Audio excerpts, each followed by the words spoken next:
Hello everyone and welcome.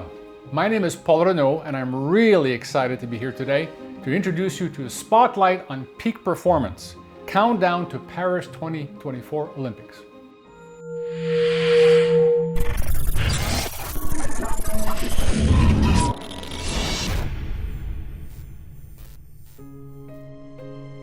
Now, some of you may know I'm a big fan of peak performance, and what better way to celebrate performance by introducing real people, real heroes, and real stories. Now, along the lines of highlighting peak performance, my recent book called Demigods, Aliens, and Ordinary People illustrate peak performance in a storytelling format by introducing the hero of the story, and his name is Chris. Now, if you've read my book, you probably understand the difficulty of competing at the Olympics. That is stamina, the endurance, the persistence, the losses, the multiple losses, yet these demigods, these Olympians, never give up. My intention was also to build up anticipation by not divulging the hero of my story till the very end, yet painting a picture of 16 years of dedication to Olympic backstroke swimming. Now, the Olympics need no introduction. I would be remiss not to share exciting facts about the Paris 2024 Olympic Games. First of all, the Games will take place between July 26th till August 11th. It's coming up pretty soon. The Paris 2024 Olympics mark the 100th anniversary since Paris last hosted the Summer Olympics in 1924. Paris 2024 will host around 10,500 athletes from 206 countries. Pretty impressive. They are the most sustainable games till now, with a goal to cut carbon emissions by 50% compared to previous games. Now, new sports include skateboarding, sport climbing, surfing, and breakdancing. And cool places to perform, well, they include beach volleyball to be played at the Eiffel Tower and a marathon swimming in the River Seine.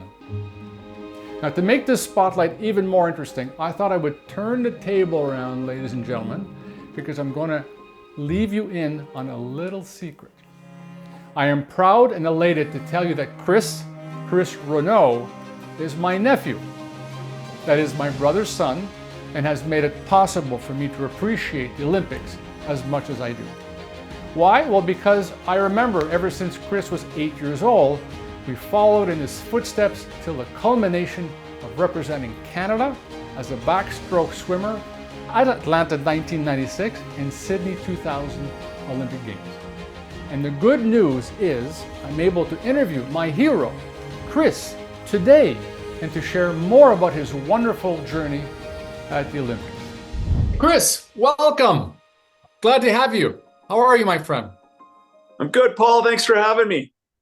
You know what? You're my hero, and you know you're my hero. And you're also the subject of my book, and I thank you for letting me tell your story in Demigods, Aliens, and Ordinary People. And I also want to thank you as well for opening a window of understanding a bit better what it takes to become an athlete, an Olympic athlete. So through my questions today, I'd like for you to introduce yourself and relate to us when you were an Olympic athlete, the last few steps before getting the nod that you represent Canada as a backstroke swimmer to the Olympics. So how does that sound? That sounds great. Let's do it. Super. Going back to when you were in that position, you've spent 3.5 years to qualify, but there's still some hurdles according to what you've told me. The Olympic trials occur 1 to 2 months before the actual competition. So how does this work? Which authority or body decides if you're going to the Olympics? So, great question. So typically you've got two standards that are set up for swimming. One's the Canadian Olympic standard, and you've also got the FINA standard. So usually what that requirement entails is one standard is usually top 16 in the world, the other standard is usually top 8. So it depends on if you've got two athletes that qualify in the same event, and they both qualify under either the FINA standard or the Canadian Olympic standard. So typically the FINA standard is usually a little bit less difficult. So it's usually top 16, and then the Canadian Olympic standard is usually top 8. So if you get say, for example, you get two athletes, one makes the FINA standard, one makes the Canadian Olympic standard. It comes down to that jurisdiction or that body that decides that if that athlete is going to go or not. So keeping that in mind, right, those are some pretty fast times that you got to qualify to make the Olympics. And then, right, to make sure you guarantee your spot, you got to make sure that you're at least top 8 in the world. So you still don't know at the last minute until you're finally ranked, and then they come back with an official saying, okay, you're ranked top 16, therefore, boom, you're going to the Olympics. Yeah, that's right. You'll know based on your time which standard you qualified for. But let's say you missed the Canadian Olympic standard, but you got the FINA standard. So you're not quite sure if you've made it or not, but it comes down to a decision if another athlete has qualified at a faster time than you have. So the best thing that you can do is to win and to go as fast as you possibly can. So you keep those two in mind, you're usually fairly safe on both levels. The pressure behind that specific situation and understanding that that's not your first event of the year, right? You've competed internationally. You've competed against some of the best swimmers in the world, right? And this is just another event for you, right? Yes, there are some standards attached to it, but you're conditioned to respond in that type of situation based on your previous experiences with competition. So it's just that it's another step in the ladder to get to the Olympics, if that makes sense. You've been given the nod. So tell us, describe the whole anticipation of getting ready for the Olympics. How does it feel?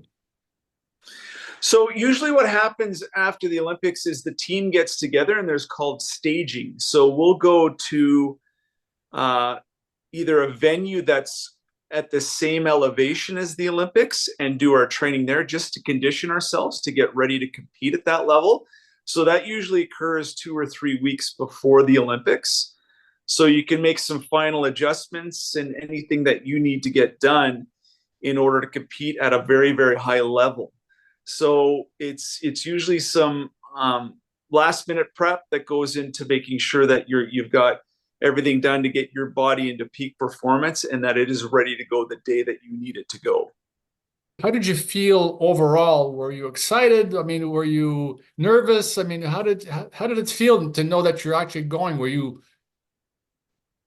Well, I think tied into that is being you're excited, but you also know you have a job to do, and there's some, especially with the Olympics, there's some additional pressure that you put on yourself just to make sure that you understand that it's not going to be like every other international competition you've done before. Probably the closest one would be World Championships, but okay, still there's a certain level of prestige that comes along with the Olympics that adds that extra element in order for you to to perform at that extra level. So it's kind of a bit of a nervous excitement, if that kind of makes sense. But you also have built into the back of your mind that you are tied into performing well, and you got to make sure you time that performance well for when you're going to actually perform.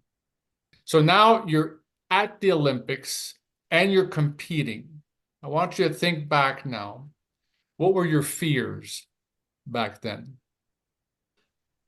I think probably, and there's kind of 2 levels because I went twice, right? So right. I went when I was 19 and I went when I was 23. When I went when I was 19, probably the biggest fear was the unknown, on not knowing the environment that you were going to perform in. So it's a different atmosphere when you're at an international competition and let's say there's probably 300 people watching versus having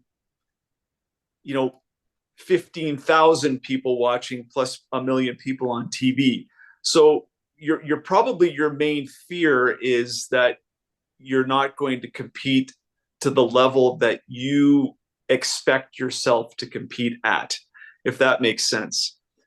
At the second one, it's more that you understand how difficult it is to compete in that atmosphere, Right. and that you've mentally prepared yourself for how difficult that is going to be. You get a lot of experience before you go to be able to compete at that level, but nothing is quite the same as the Olympic Games. Often when I'm talking to some of my clients, they talk about imposter syndrome. They've been promoted to a different level and they're happy, but there's always this fear that I didn't deserve this. Would imposter syndrome happen to an athlete, would you say? Because you're sort of mentioning it, I need to perform, I need to perform. So is that a form of imposter syndrome, or there's really no link?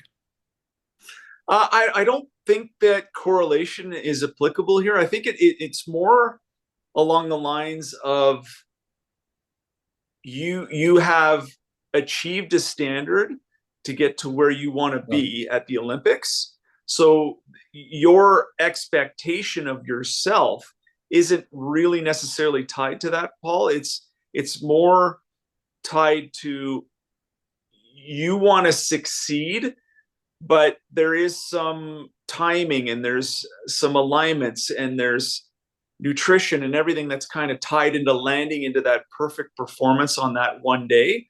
And all of that's got to align more with the athletes that are, in the top probably 4 to 16.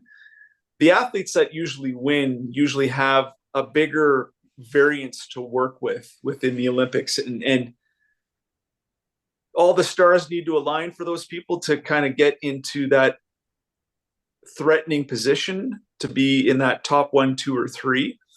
And that's kind of what you're hoping will be the standard. But you've also done the background training and all of the preparation from an experience standpoint in competing at that level to be able to position yourself. But there's always in the back of your mind, is everything going to line up perfectly on this day?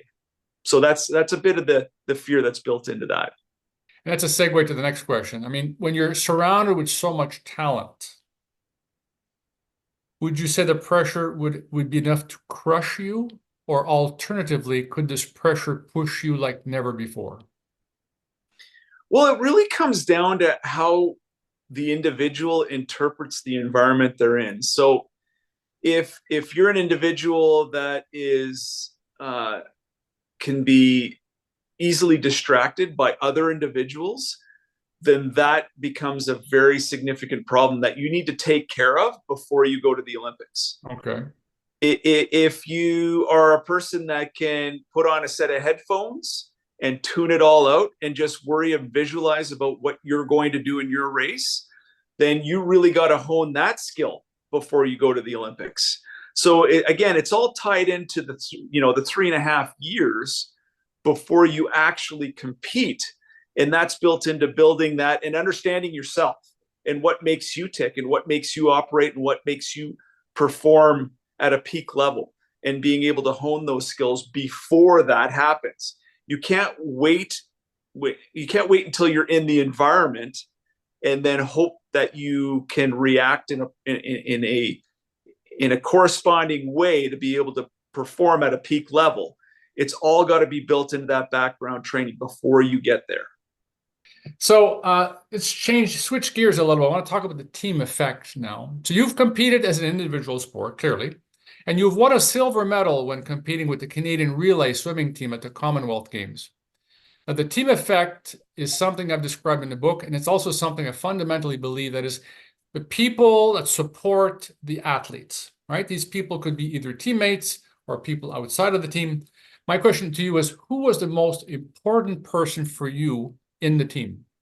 We all know each other before that event, and we kind of know how we operate before we compete at that level. Right. But honing that tightness of the team and understanding that everyone is relying on you to get all of those variables in line for that specific time of day and for that event, and being able to get your peak performance out of yourself. Because now it's not just you. Now you've got the pressure of the other 3 individuals on that relay, and making sure that you can perform and keep them in a position in the race that is competitive and giving them an advantage wherever you can.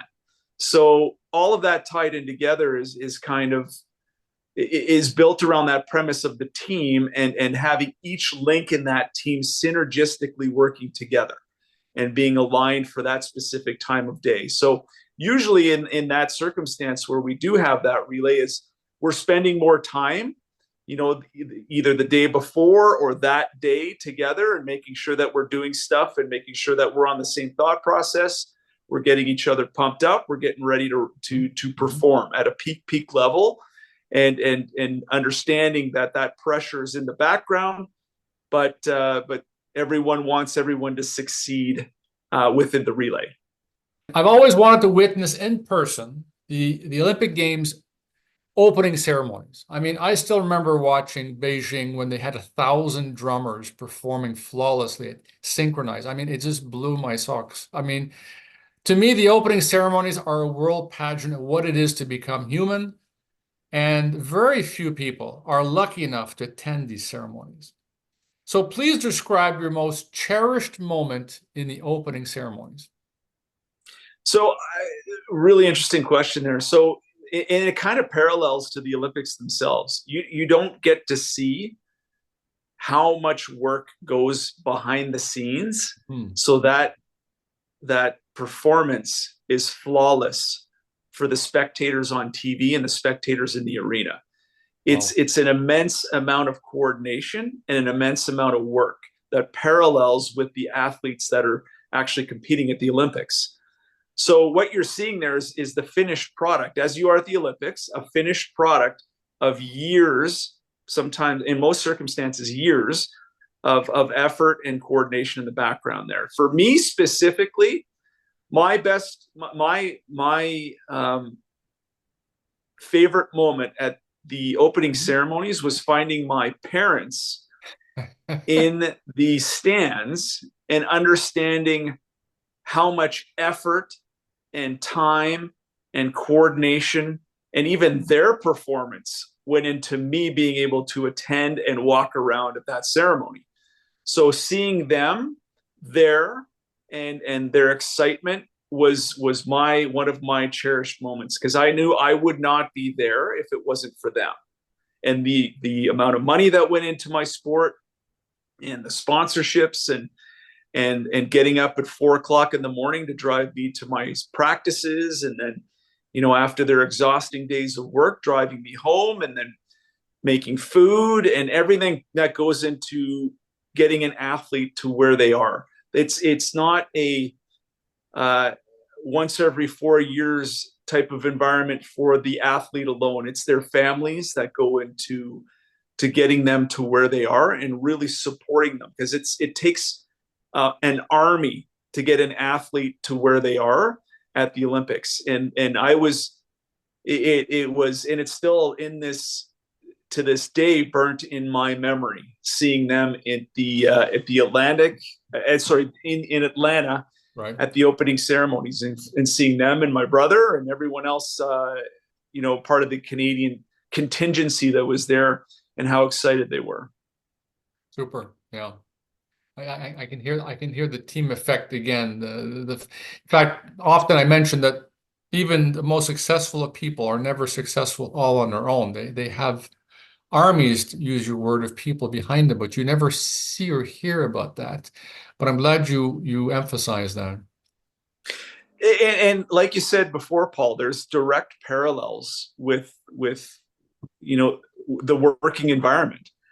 People aren't elevated in most circumstances without a base platform of high performance people below them, right? That are assisting where required, taking work off the plate to free up time for other people, synergistically working as a team to help fulfill customer needs on a daily basis. That's part of the process in seeing peak performance within the working environment. It's all built on teams. You can't, it's very seldom you see people succeed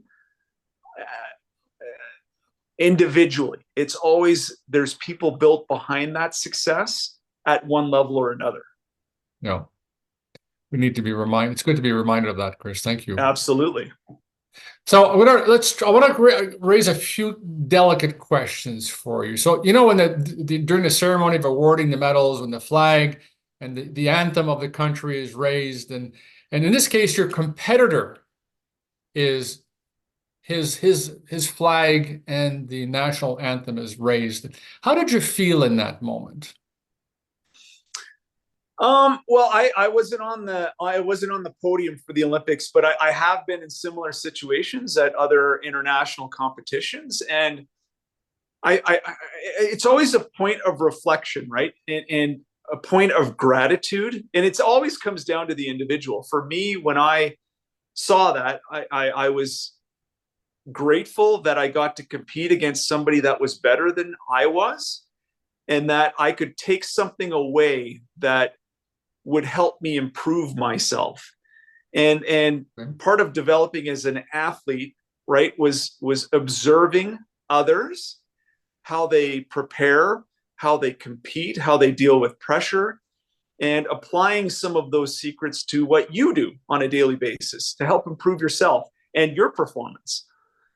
So I was always envious and grateful that I was able to compete with that individual, and it was never a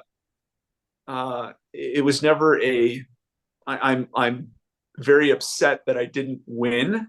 It was more of a, what can I do next time? And then you get to reflect and think about, and visualize what that might feel like when you do win, right? So it was for me personally, it was kind of a point of reflection. Whenever I did not win, I would always think about what could I do better, and what could I learn from this experience to apply to the next time. After putting on so much effort and sacrifice and not winning an Olympic medal, was it worth it? Absolutely was worth it. It was worth it on multiple levels. It helped me develop a foundation of desiring success within not only the sport but outside of the sport, in my personal relationships. From a working standpoint, I have a desire and a very competitive nature that's built into me because of this. I don't like losing to our competition. I think outside of the box, because some of these skills were developed through my sport on how to develop skills and think outside of the box on what's standard protocol for approaching competitive environments. And it also kept me attuned to, while I was competing, being successful in school, right? And making sure that I completed my academics and that I was successful at that, and that I could, apply that to future employment. So overall, was it worth it? I would do it 10 times over. And if I wasn't as successful, I would still redo it. So it doesn't necessarily apply to the success factor of where I landed in my sport. It lands in the life skills that were developed within that sport. So I'm very, very thankful and very, very grateful for the Army that supported me when I went through it. After 16 years of competing, how did you manage to retire from the sport? So that's an interesting question. With anything that you do on a regular basis, and this could be employment, it could be a sport, anything, you start to get a bit of an identity tied to that.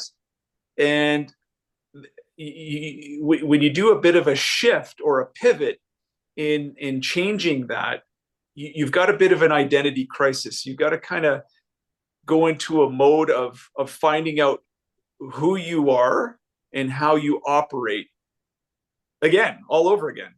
So, and even when you change jobs, right, it's kind of like, well, how can I apply what I learned in my last job into this new job? And plus, how can I transfer my identity into this new corporate culture? All of those shifts need to happen for you. And for me personally, it was a bit of a struggle. I won't lie. Like, it was, you're so in tune to being Chris Renaud, the athlete, that, within the working environment, yeah, it's a bonus, but no one cares, right? It's like, right. What do you apply, and how can you make the corporate environment that you're working with better through your skills? And you've got to kind of do those segues synergistically as you're working within the corporate culture on how to help everyone around you. Again, coming back to the team dynamic, how can you help everyone else be successful as well? And that really does help alleviate those struggles, because now you're doing a bit of a transfer from your identity as an athlete to an identity within a corporate culture. Is, okay, I've got these foundational skills, but how can I help everyone around me develop these skills as well, and develop their confidence and their ability to perform and their ability to help the team? And that really helped me get past those struggles. You've mentioned how you've dealt with it and how you help the team. Let me turn that one around. In a professional environment, what do you think is missing for people to work together based on your experience of competing at that level? That also is an interesting question, because you've got multiple veins of individuals and their motivations within the corporate culture, right? You've got some individuals that are looking out for themselves. You've got other people that are looking out for the company, and you've got other people that are looking out for the team. So, it's where does that individual land within the support of the team winning? And I have found that through my experiences and the people that I work with on a daily basis is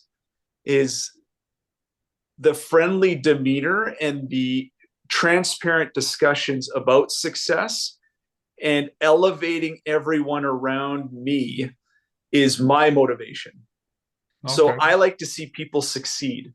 And it's even better when people believe they can't succeed and you help them build the stage through their confidence and through their skill development to get them to that next level. To me, that's the most fulfilling part of what I do on a daily basis. So I'm very thankful for that. But again, the hindrance can come down to the individual.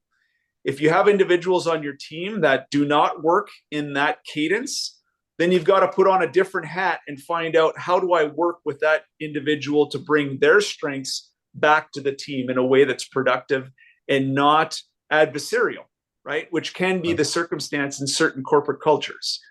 So really, the part of a manager's duty is elevating the individuals of the team and bringing the team together, which is, what I like to do on a daily basis. So you sound like a catalyst. I'd love to have you on my team. Absolutely. That's the fun part about it is right, is finding those missing links that make the team successful. And again, that ties back exactly into what I was doing every day in my athletics. No. Is finding what makes people operate successfully. No. So switching gears one more time, as a parent of two beautiful children, would you put your children through this exercise? Absolutely. Now, neither one of my children are swimmers, but they are both tied into athletics. And there's, in my opinion, there's immeasurable benefits of being tied into athletics in terms of winning and losing, and how you deal with sportsmanship, how you deal with elevating and problem solving. And those set up the foundational skills for my children to be successful in life. And it doesn't necessarily mean they need to be Olympic athletes. That's not the case. But in the sport themselves, within the sport, they're able to figure out how a team dynamic works. And that if you don't succeed, you let the team down.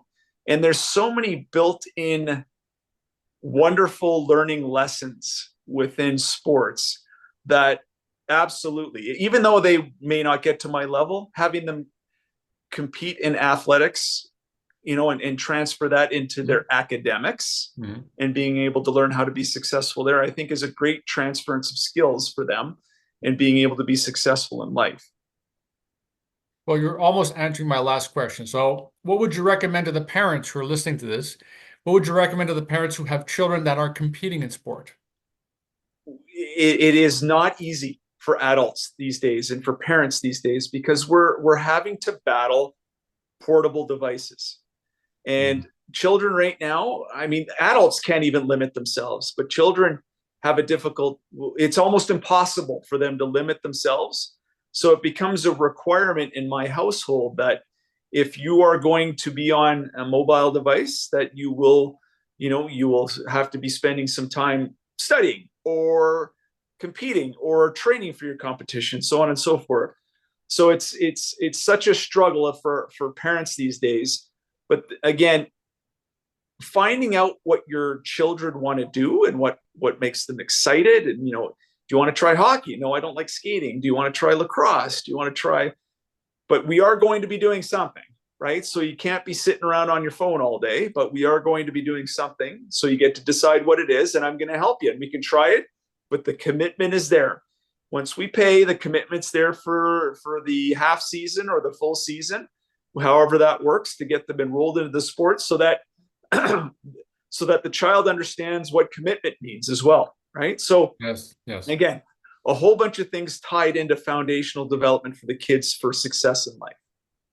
You mentioned earlier, and I've also read this many, many times, and I've mentioned this in the book, that you've lost many, many, many times. And I think that's, if I look even at myself, I mean, I didn't lose enough because I would get disappointed, right? And I think the key is to lose a lot, and that's switched for you. Eventually, you started winning a lot more. But I think we all need to have that cold shower repeatedly for us to build up the resilience to not, you said it yourself, to not get deflected, to commit to it. I like the way you put that. Yeah, exactly, Paul. And I distinctly remember being very, very young, and I was lucky to be talented, but I didn't have the training acumen built behind what I needed to do to be successful. And I didn't like losing. And there came a point where I could no longer get by just on talent. I had to start figuring out what I had to do on a daily basis from a training perspective to improve myself. And that really did move me to the next level. But that wouldn't have happened had I kept continuously winning based on talent. That would not have moved me to the next level. I probably would have been a great age group swimmer, and that would have been the end of it. And I probably would not have made the Olympics. But because I was able to figure that out, and from the losses that I had when I was younger, I was able to problem solve, find out what people were doing that I wasn't doing, and then willing to commit to doing what other people don't want to do, right? That's training for 8 hours a day, 7 days a week, right? That's how difficult that was. Every time I talk to you, I learn more and more about what you've gone through. So I'm just thrilled to have you as my guest on Spotlight on Peak Performance. And I want to thank you again for spending some time with us and me, relating what it takes and what happens days before the Olympics. Any final words, Chris? No, I just want to thank you, Paul, and I hope that your network can take away maybe just a couple nuggets here that they can apply even tonight or tomorrow morning that will help them move them to the next level as well. And I'm always more than happy to share insights with you and the team. So thank you. So there you have it. I'm excited because Chris is my hero. And how many times do we find the time to speak to our heroes? The sheer pleasure of learning how difficult this was for Chris and putting it into words was an immense privilege for me. Hopefully now you have a better understanding of what it takes to compete at that level and recognize the importance of a hero. There are 2 suggestions I would like to leave you with today. 1, if you don't have a hero, find one. It could be a relative, grandparent, a good friend, and/or someone you truly admire. Some of my heroes are people I have never met, but I did my due diligence in getting the straight facts, that is, real stories and their accomplishments, big or small. Now, I use the concept of heroes in my coaching. Now, why is that? Well, because often when my clients are stuck and they can't change a bad habit, often I will ask my clients, what would your hero do in this moment? And that's where the click comes. There's a moment, and it's a simple nudge to push my client towards a required change. In other words, my hero never failed, therefore why should I fail? My next suggestion, once you've found your hero, tell them. Tell them that they're your hero. Life is short, and you may not have a second chance. Trust me on this one. Ladies and gentlemen, thank you for joining us today. Stay tuned for the next spotlight on peak performance as we find other interesting guests to help you meet your challenges and reach your milestones. Now watch the Paris 2024 Olympics and savor the moments. Thank you.